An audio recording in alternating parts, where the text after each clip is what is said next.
வணக்கம். சு. வெங்கடேசன் எழுதிய வீரயுக நாயகன் வேல்பாரி. முன்னுரை. இலைப்பார நிழலின்றி தவிக்கும் வழிபோக்கனின் கண்ணில் படும் பெரும் ஆலமரம் போல மூவேந்தர்களும் மன்னர்கள் பலரும் ஆண்ட தமிழகத்தில் தவித்தலைந்த உயிர்களுக்காக தன்னையே தந்தவன் வேல்பாரி. தன்னலமற்ற கொடை உள்ளத்தாலும் அன்பு வழிப்பட்ட வாழ்வியல் மரபாலும் பாரியின் புகழ் தமிழ் நிலமெங்கும் பரவியது.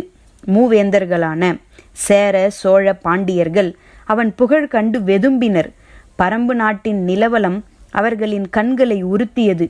பாரிக்கு எதிராக தனித்தனியே அவர்கள் மேற்கொண்ட போர் முயற்சிகள் கைகூடவில்லை. இறுதியில் மூவேந்தர்களும் ஒன்றிணைந்தனர். அவர்களின் கூட்டுப்படை பாரியின் பரம்பு நாட்டை அனைத்து திசைகளில் இருந்தும் ஒரு சேரத் தாக்கியது. சின்னஞ்சிறு ட்ராய் நகரின் மீது மொத்த கிரேக்க படையும் போர் தொடுத்ததைப் போலத்தான் இதுவும் நிகழ்ந்தது.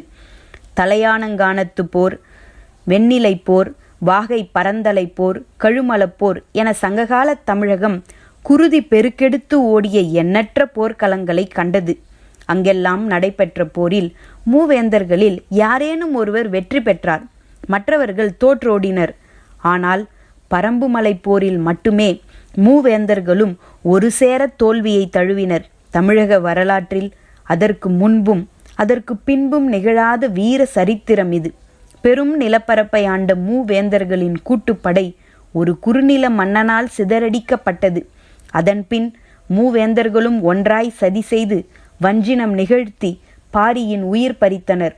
வீரத்தால் சாதிக்க முடியாததை துரோகம் செய்து முடித்தது. வென்றவர்களின் பெயர்கள் இன்று வரை துலங்கவில்லை. ஆனால் வீழ்த்தப்பட்ட பாரி வரலாற்றில் ஒளிரும் நட்சத்திரமானான். வள்ளல் என்ற சொல்லின் வடிவமானான். முல்லை கொடிக்கு தேரை தந்தவன் மட்டுமல்ல, தனது வீரத்தால் என்றும் ஒளி வீசும் வெற்றி கொடியை நாட்டிச் சென்றவன் வேல்பாரி. இயற்கைக்கும் மனிதனின் பேராசைக்கும் இடையில் இன்று நடக்கும் போராட்டத்தின் ஆதி வடிவம்தான் வேல்பாரியின் கதை. திரும்பும் திசையெல்லாம் அருவி கொட்டும் குறிஞ்சி நிலத்தில் அந்த அருவி நீரினும் குழுமையுடை பாரியின் கரம் பற்றி நடக்க வாருங்கள்.